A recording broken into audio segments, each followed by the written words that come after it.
Everybody, welcome to Luminaire classes. आप सभी का स्वागत है और मैं आपके साथ कर रही हूँ वन वर्ड सब्स्टिट्यूशन। ये ओ का हमारा पार्ट 2 है। हमारी कंप्लीट सीरीज है from alphabet A to Z related to one word substitution. ठीक है, चलिए हम शुरुआत करते हैं। Let's take a look at the first word, part 2। Okay, first word क्या है हमारा? ओविपारस। ये हमारा वर्ड है। ये किन जीवों के लिए यूज होता है, किन ऑर्गेनिजम्स के लिए यूज होता है? Animals that lay eggs instead of giving birth to young ones। हमने mammals पढ़ा था एम लिस्ट में। mammals का हमने क्या पढ़ा था? that they give birth to young ones and then they feed them with milk। so अंडे देने वाले जीव क्या कहलाते हैं? अंडे देने वाले जीव ये कहलाते हैं। स्पेलिंग पर ध्यान दें, OVIPAROUS। ठीक है, यहां पर ओवी क्या है? ओवी जो है ये रूट वर्ड है और इसका मतलब होता है eggs. Eggs, okay. Next, optician. Optician क्या है? एक ऐसा इंसान जो चश्मे बनाता है और चश्मों को बेचता है। चश्मे बनाने वाला, चश्मे बेचने वाला होगा आपका ऑप्टिशियन। ऑप्टिक, ये रूट वर्ड आपने नहीं सुना क्या? ऑप्टिक्स, ये हमने फिजिक्स में भी तो पढ़ा है। OPTICS, right? The optician fixed my glasses. So optician कौन होगा? जो चश्मे बेचेगा। He will make and sell eye glasses. Next word बड़ा इंटरेस्टिंग है। ये इकलौता वर्ड मैंने देखा जो डबल ओ से स्टार्ट होता है। वर्ड क्या है हमारा? ओलॉजी। OOLOGY। ओके, ग्रीक में, ग्रीक भाषा में OON ये रूट वर्ड है और इसका मतलब होता है अंडे, eggs. So it is the study of eggs, अंडों का अध्ययन। Next, occidental. आपने एक और वर्ड सुना होगा, ओरिएंटल। ORIENTAL, right? हिस्ट्री की बुक्स में आपने बहुत सुना होगा। ओके, ओरिएंटल और ऑक्सीडेंटल। ऑक्सीडेंटल का मतलब क्या होता है? Occidental means it is related to western countries. और ओरिएंटल, वहां पर आपके जो लुमिनर की बुक है वहां पर नोट करें, ओरिएंटल का मतलब होता है related to eastern countries. Okay, occidental and oriental. Oculist. Oculist, a person who treats diseases of the eye. नेत्र विशेषज्ञ।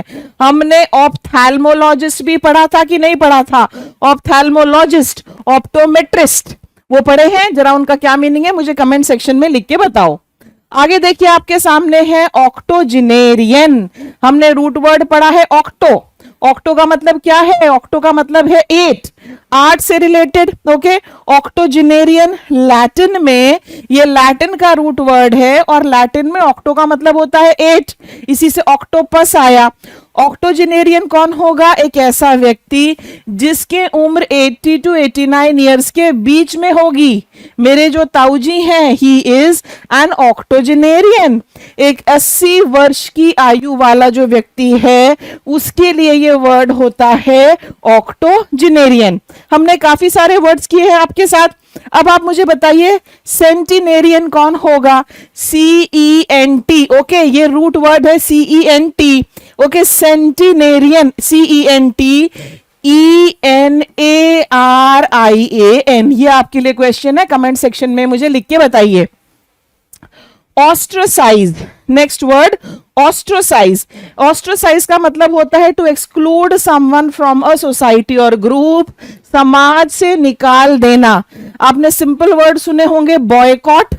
बॉयकॉट, ओके, किसी ने कुछ ऐसा किया जो समाज को लगता है उसके खिलाफ है तो लोग उनका हुक्का पानी बंद करते हैं, that is boycott. Boycott, shun, expel, blacklist, ये सब क्या है? ये सब इसके सिनोनिम्स हैं। Okay, ostracize, to exclude someone from society और ग्रुप। अगला देखो, आउटलॉ। आउटलॉ को ऐसे याद रख लेंगे, आउट ऑफ द लॉ, कानून से बाहर। Okay, so he is a person who is declared outside the protection of law, जिसको हम अपराधी कहेंगे। He is an outlaw. Okay, fugitive, criminal, rebel, ये सभी जो है ये सिनोनिम्स हैं। Okay, the outlaw, he is considered an outlaw, जिसने कानून के खिलाफ कुछ किया हो।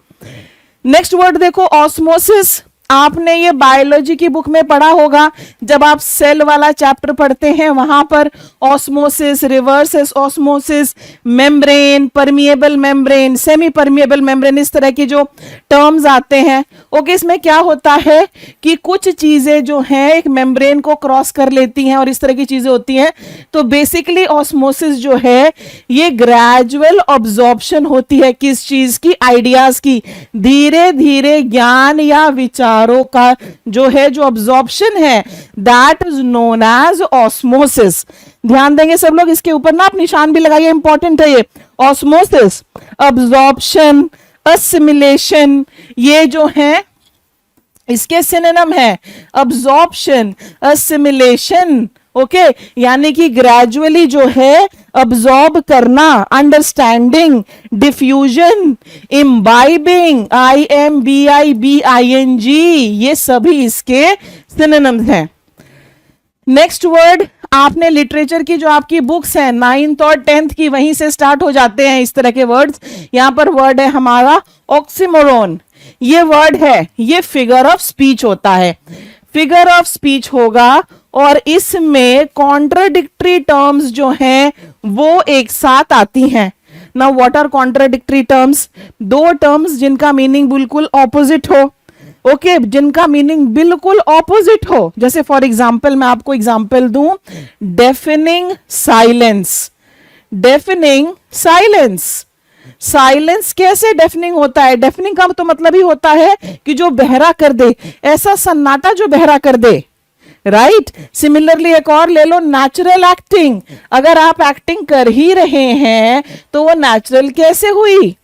Okay, Rajkumar Rao is known for his natural acting.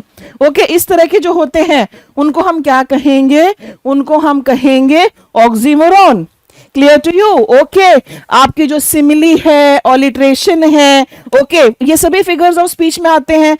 Irony है, पैराडॉक्स है। एक और एग्जाम्पल इसका दे देती हूं। It was a bittersweet experience to meet him after so many years. Bittersweet फिर कॉन्ट्ररी टर्म्स हैं लेकिन एक साथ आ रहे हैं। Clear to you? ये था हमारा ऑक्सीमोरोन। नेक्स्ट वर्ड है ओमनिबस और ये होता है a collection of various works और items in a single volume. जब एक साथ आप काफी सारी चीजें एक साथ ही उसमें छपवा दें, एक ऐसी पुस्तक जिसमें कई रचनाएं शामिल हों। नेक्स्ट वर्ड देखो, इंपॉर्टेंट है, इस पर निशान लगाएंगे आप। लुमिनर की बुक में वहां पर लिखो ऑब्लिटरेट। ऑब्लिटरेट, ऑब्लिटरेट का मतलब है पूरी तरह से नष्ट कर देना, to destroy it completely.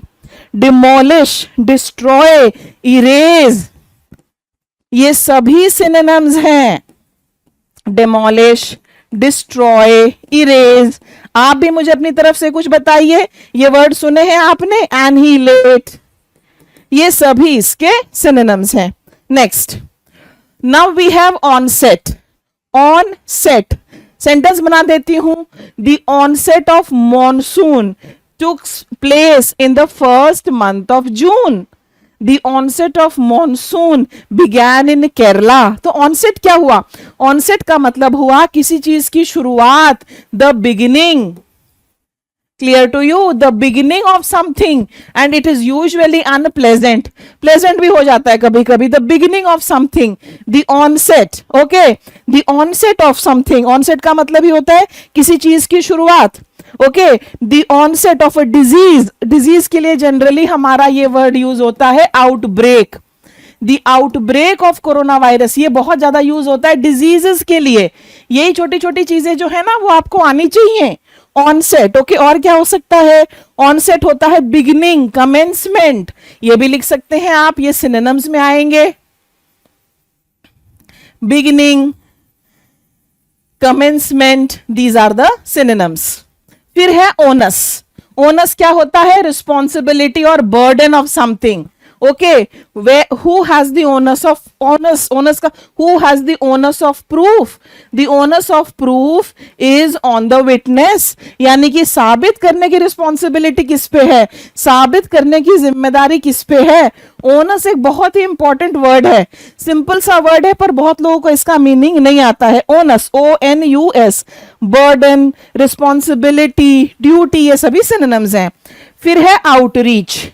Outreach होते हैं एफर्ट्स टू हेल्प और कनेक्ट विद पीपल, लोगों तक पहुंचने का जो प्रयास किया जाता है, that is known as an outreach, OUTREACH, ठीक है।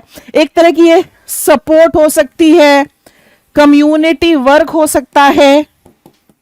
आपने देखा है अभी रिसेंटली अहमदाबाद में एयर क्रैश हुआ, तो सरकार क्या करेगी, उनके रिलेटिव्स जिन लोगों की मृत्यु हो गई ढूंढेगी, सहायता प्रोवाइड करने की कोशिश करेगी।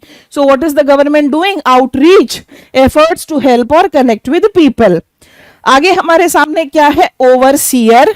ओके, ये एक ऐसा व्यक्ति होगा जो किसी चीज को सुपरवाइज करता है, वेरी सिंपल। फिर नेक्स्ट है हमारे सामने ओवरहॉल, OVERHAUL, ओवरहॉल। ओके, ये किसी चीज का एग्जामिनेशन करना, उसको जांचना, उसको रिपेयर करना, पूरी तरह से जांच करके उसको जो है पूरी तरह से रिपेयर करना, चेकअप, रेनोवेशन, ये सभी जो है सिनोनिम्स हैं। सेंटेंस बना देती हूं आपके लिए, the engine needs an overhaul. Is it clear to you? Yes, इस तरह का सेंटेंस हमारा बनेगा, HAUL। आगे चलते हैं, नेक्स्ट वाला देखो आपके सामने है ओवरवेल्म। ओवरवेल्म निशान लगाइए, बहुत ही इंपॉर्टेंट वर्ड है। काफी बार क्या होता है ना कि आप बहुत ज्यादा एक तरह से इमोशनल हो जाते हैं। आपने कोई फिल्म देखी, ठीक है, जैसे मुझे बहुत अच्छे से याद है, मेरे कजन ने एक फिल्म देखी थी जब वो 7-8 साल का था, और ऋतिक रोशन उसका फेवरेट एक्टर हुआ करता था, पर उसके साथ फिल्म में कुछ गलत हो गया एंड ही केप्ट सेइंग, और ये मेरे फेवरेट एक्टर के साथ ऐसे कैसे हो सकता है, कि he was to carried away in emotions. जब आप बहुत ज्यादा इमोशनल हो जाएं, जब आपकी जो फीलिंग्स हैं वो आपको ओवर पावर कर लें, तब ये वर्ड यूज होता है ओवरवेल्म, टू ओवर पावर और डीपली अफेक्ट समथिंग, अभिभूत हो जाना, बहुत ज्यादा उसके प्रभाव में आ जाना, that is overwhelm. And generally people are overwhelmed with emotions, उनकी जो इमोशंस हैं, जो भावनाएं हैं, वो उनको टेक ओवर कर लेंगी, ओवर पावर हो जाना, ठीक है। He was overwhelmed with emotions. आपके क्लास 10th का फेयरवेल याद करो, ऑल ऑफ अस। ओके, पहले तो हम स्कूल से बड़ी शिकायतें करते हैं, लेकिन जब फेयरवेल आता है we all get overwhelmed with emotions. Clear, आगे चलते हैं। नेक्स्ट देखिए, ओवरस्टेट, यह है एग्जैगरेट करना, बढ़ा चढ़ाकर किसी चीज को कहना, ओवरस्टेट। ओके, ओवरस्टेट, ओवर जिसमें भी लग जाए, जरूरत से ज्यादा हो जाता है ना, ओवर एस्टिमेट, ओवरस्टेट। तो यहां पर हमारे सामने क्या है, ओवरस्टेट, जरूरत से ज्यादा। ओके, स्ट्रेच करना, बोस्ट करना, बढ़ा चढ़ाकर कहना। ओके, ओवरस्टेट होगा ये। He tends to, what do people generally do, people overstate their achievements, यही तो करते हैं लोग, अपनी उपलब्धियों को बढ़ा चढ़ाकर कहेंगे। पुलिस के सामने शिकायत करने जाएंगे तो झगड़े को बढ़ा चढ़ाकर वो बताएंगे। He overstated the quarrel. Clear to you, overstate. फिर है ओवरटर्न। ओवरटर्न का मतलब है किसी डिसीजन को, किसी सिचुएशन को पलट देना। ये बस वगैरह भी जो पलटी हो जाती हैं, बोट वगैरह भी जो पलटी हो जाती हैं, एक्सीडेंट हो जाता है, वहां पर भी ओवरटर्न। आउटस्कर्ट्स इंपॉर्टेंट है, ये आपने सुना होगा, the outer part of a city और town, the outskirts. Okay, the outskirts of the city have a lot of greenery, property is still cheap on the outskirts of the city, शहर का जो बाहरी हिस्सा होता है, right, that is known as outskirts. फिर है overcast, covered with clouds, gloomy, बादलों से ढका हुआ। The sky was overcast with clouds, पूरी तरह से जब कवर्ड होती है ना स्काई, वहां पर ये यूज होता है ओवरकास्ट। क्या है ये, नंबर 46, ओवरकास्ट, ठीक है। The mood was overcast by sad news. Next देख लेते हैं, नेक्स्ट आपके सामने क्या है। अब हमारे सामने है आउटरेज। रेज क्या होता है? सिर्फ रेज अगर मैं ले लूं, रेज का मतलब होता है एक्सट्रीम एंगर, बहुत ज्यादा गुस्सा, बहुत ज्यादा क्रोध। सो आउटरेज एक्सट्रीम एंगर होगा, आक्रोश होगा। Okay, the students were outraged when the paper was postponed, बहुत ज्यादा गुस्सा होना किसी चीज पर। Okay, outrage. पहलगाम अटैक हुआ, all the Indians they were outraged. Overestimate, estimate क्या है? एस्टिमेट है किसी चीज का अंदाजा, उसका मूल्यांकन, उसका आंकलन। लेकिन हम जब कह रहे हैं जरूरत से ज्यादा ही हम सोच रहे हैं, ओके, उसका हम जरूरत से ज्यादा एक्सपेक्टेशन है या ये सब, to guess something as being higher than it really is, over estimate, अधिक आंकलन करना, दैट इज ओवर एस्टिमेट। ठीक है, don't over estimate your ability. आगे है आउटबर्स्ट, अचानक से आपकी स्ट्रॉन्ग इमोशंस का बाहर आना, अचानक भावनाओं का फूटना। ऐसा होता है, कोई व्यक्ति है कुछ नहीं कह रहा, हम सोच रहे हैं बड़ा शांत स्वभाव है, लेकिन उसमें गुस्सा जो है भरे जा रहा है, भरे जा रहा है। इसको हम एक्सप्लोजन भी कह देते हैं, इसको हम बर्स्ट भी कह देते हैं। राइट, ये सारे जो हैं ये सिनोनिम है। आउटबर्स्ट का एक्सप्लोजन हो गया, इरप्शन हो गया। ओके, आउटबर्स्ट, आउटबर्स्ट का मतलब है गुस्से में फटना। She had an outburst of anger in the meeting. समझ में आया? आउटबर्स्ट। ओवरकास्ट ये है क्लाउड्स वगैरह से ढके जाना, बादलों से ढका हुआ। ओके, आगे चलते हैं। अब यहां पर देखो माय डियर स्टूडेंट्स, अल्फाबेट ओ से शुरू होने वाले सभी वन वर्ड्स मैंने आपको करवा दिए हैं। अब मैं यहां पर आपको 2 क्वेश्चंस कराऊंगी, बाकी के सभी क्वेश्चंस आप लुमिनेयर के स्टडी मटेरियल से करो। अब यहां देखो, okay, which of the following pairs is correct, यानी कि यहां पर 3 आर इनकरेक्ट, 3 इनकरेक्ट है, एक हमारा करेक्ट है। Oligarchy, government by 1 person, obscure, easy to understand, ostracize, to exclude someone from a group, octogenarian, a person between 70 to 79 years of age। अब यहां पर हमारा आंसर क्या होगा? ostracize, ये हमारा आंसर है। to exclude someone from a group, किसी इंसान को किसी ग्रुप वगैरह से बाहर कर देना, that is to ostracize him। Octogenarian एक व्यक्ति होगा जो 80 से 80 टू 89 इयर्स ऑफ एज है। 70 से 79 के बीच वाले को हम क्या कहेंगे, पहले तो मुझे ये बताओ, उसके बाद आपको मैं ये बता देती हूं। ऑब्सक्योर क्या होगा? ऑब्सक्योर है डिफिकल्ट टू अंडरस्टैंड, मुश्किल है इसको समझना। ओलिगार्की क्या है ये आप मुझे बताओ। गवर्नमेंट बाय 1 पर्सन क्या है ये भी आप मुझे बताइए। सारे के सारे मैंने आपको ओ लिस्ट में कवर कराए हैं। आगे चलते हैं, आगे देखो, fill in the blanks with the most suitable words। The dash was skilled in making spectacles while the dash could diagnose and treat eye diseases। Very nice question। ध्यान से देखो और मुझे बताओ। Okay, dash was skilled in making spectacles, चश्मे बनाने में वो माहिर था। चश्मे बनाने वाले को क्या कहेंगे? While the dash could diagnose and treat eye diseases. आप बताइए मुझे, अब यहां पर चश्मे बनाने वाले को हम क्या कहेंगे? ये देखो, ऑर्निथोलॉजिस्ट तो कौन होता है? ये तो बर्ड्स की स्टडी करने वाला होगा, बर्ड्स की स्टडी करने वाला। तो ये ऑप्शन जो है मेरा सबसे पहले कट गया, ये ऑप्शन तो सबसे पहले कट गया। अब चश्मे बनाने वाले को हम ऑप्टिशियन कहते हैं क्या? जरा मुझे बताओ। यस, कहते हैं। Option B, the optician was skilled in making spectacles while the optometrist okay could diagnose and treat eye diseases. The answer for this question. इसी के साथ ये वीडियो खत्म होता है। मैं उम्मीद करती हूँ कि आपको वीडियो पसंद आई होगी। I wish you all the best. Thank you so much for watching. Bye bye.